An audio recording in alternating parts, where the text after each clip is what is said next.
June 4th, 1942. In the heart of the Pacific, 3 colossal Japanese carriers burn at Midway, defeated in minutes by an enemy they thought they had trapped.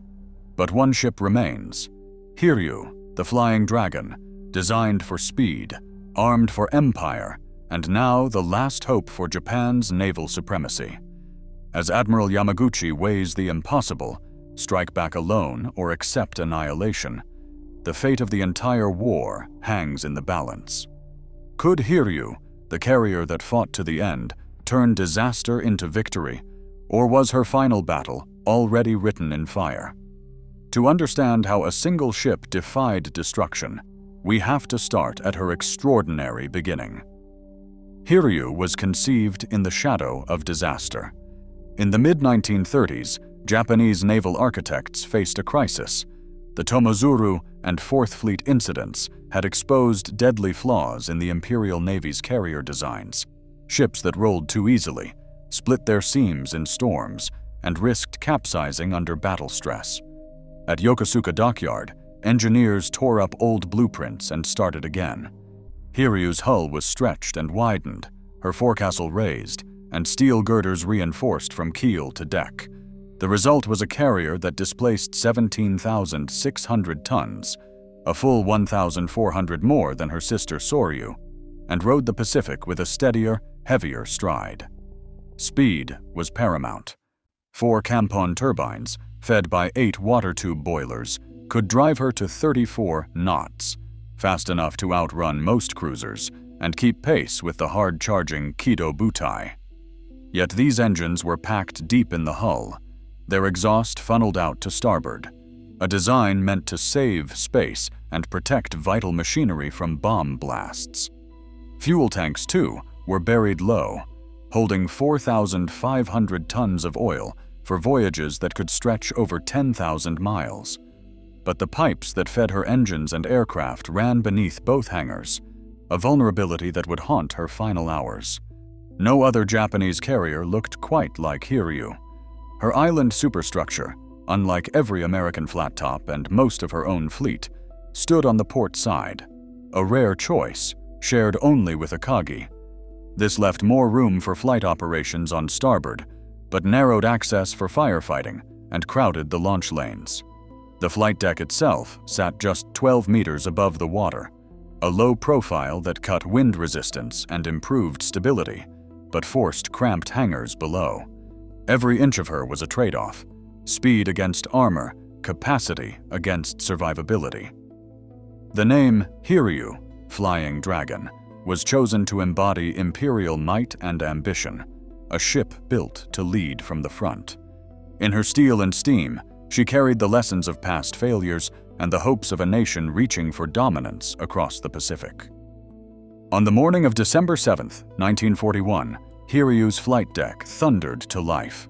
Pilots sprinted to their Aichi dive bombers and Mitsubishi Zeros as the order came: launch for Oahu. From her decks, waves of aircraft lifted into the dawn, joining 5 other carriers of the Kido Butai. Their mission was clear: cripple the U.S. Pacific Fleet at Pearl Harbor. Hiryū's squadrons dove through flak and smoke, striking battleships and airfields with precision. By midday, 7 American warships lay burning or sunk. The Flying Dragon had drawn blood. In the months that followed, Hiryū's air group became the sharp edge of Japan's expanding empire. January brought strikes against Rabaul and Ambon. In February, her bombers hammered Port Darwin, sending 36 Allied ships scrambling for cover. But it was in April 1942, during the Indian Ocean raid, that Hiryū's reputation reached its peak. Operating with Akagi and Soryu, she helped track and destroy HMS Hermes, the Royal Navy's only carrier east of Suez. Hermes, along with 2 cruisers and several smaller escorts, went down in flames off Ceylon. British airfields at Colombo and Trincomalee were pounded into silence. Japanese pilots returned to Hiryū's deck exultant, convinced no fleet could stand against the Kido Butai. By spring, Hiryū's scorecard read like a litany of Allied defeat. Dozens of ships sunk, Hundreds of aircraft destroyed. Bases from Hawaii to Ceylon left smoking. Each victory fed a sense of invincibility. Yet beneath the triumph, a dangerous confidence was taking root, a belief that the Flying Dragon and the fleet she served could not be challenged. In May 1942, the Imperial Japanese Navy counted its losses. The carrier Shoho had vanished beneath the Coral Sea, while Shokaku limped home with her flight deck torn open and air group battered. For the first time since Pearl Harbor, Japan's carrier force was not invincible. In Tokyo, Admiral Isoroku Yamamoto and his staff mapped a new offensive, Operation M. Wine. Their aim: lure the remaining American carriers into a trap at Midway and crush them in a single decisive blow. 4 carriers would lead the attack: Akagi, Kaga, Soryu, and Hiryū, supported by battleships, cruisers, and destroyers. Each ship was loaded with fresh aircraft and supplies, every deck drilled for rapid strikes. Fleet planners believed that by seizing Midway, they could extend Japan's defensive perimeter and force the US to negotiate from weakness. But confidence masked uncertainty. Intelligence leaks had become a growing threat. Yamamoto's signals, once thought secure, were now at risk of interception. As the fleet departed Hashirajima on May 27th, American codebreakers had already pieced together the Japanese plan. Vice Admiral Chuichi Nagumo, commander of the carrier strike force, carried the burden of victory on his shoulders. He relied on the speed and power of the Kido Butai, and on the hope that surprise would hold. On Hiryū's flag bridge, staff officers reviewed strike schedules and weather reports, aware that any misstep could tip the balance. Every pilot, every sailor, understood the stakes. The coming battle would decide not just the fate of Midway, but the future of Japan's war in the Pacific. At 10:22 a.m., the sky above the Pacific fractured with the howl of American dive bombers. In less than 5 minutes, Akagi, Kaga, and Soryu, pillars of the Kido Butai, were transformed into burning hulks. Bombs punched through flight decks crowded with fueled aircraft and stacked ordnance.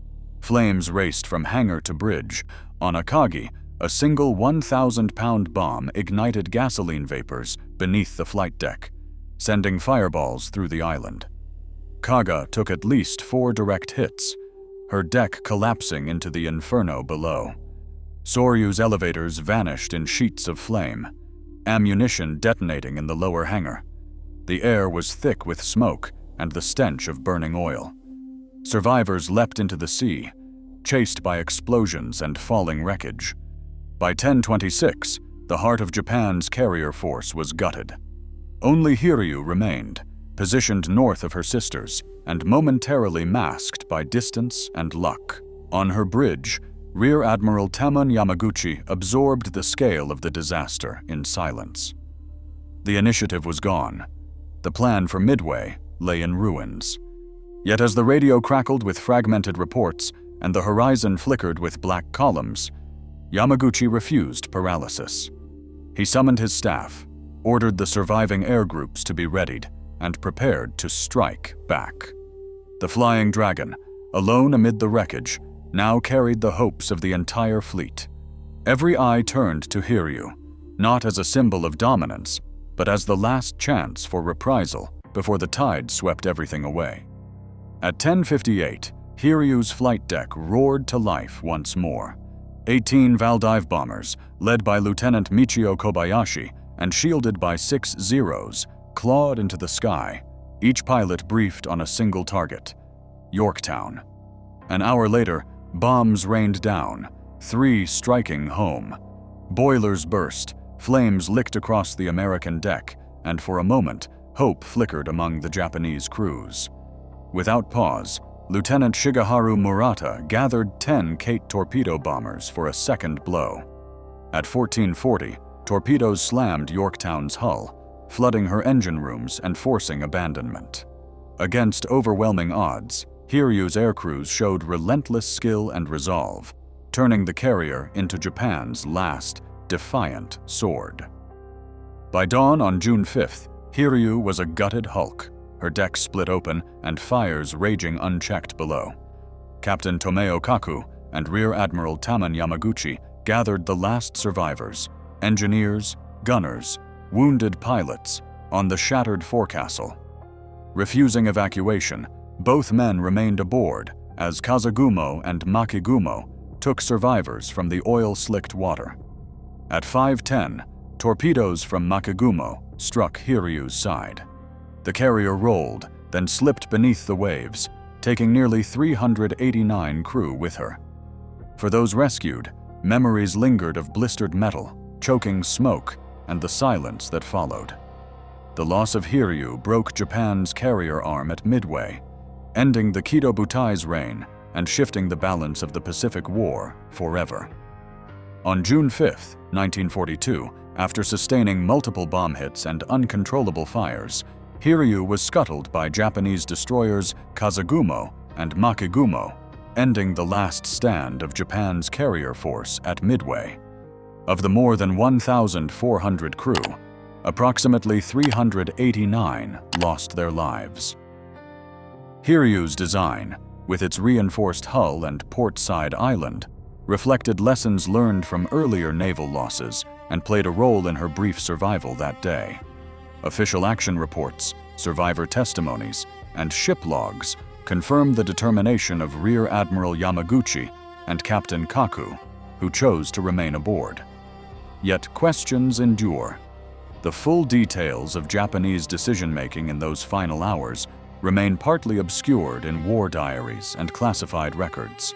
The loss of Hiryū and 3 other carriers at Midway irreversibly shifted naval power in the Pacific, marking a clear turning point. Today, Hiryū stands as a reminder of the speed at which fortunes can change in war, and of the profound human cost recorded in every page of the battle's history.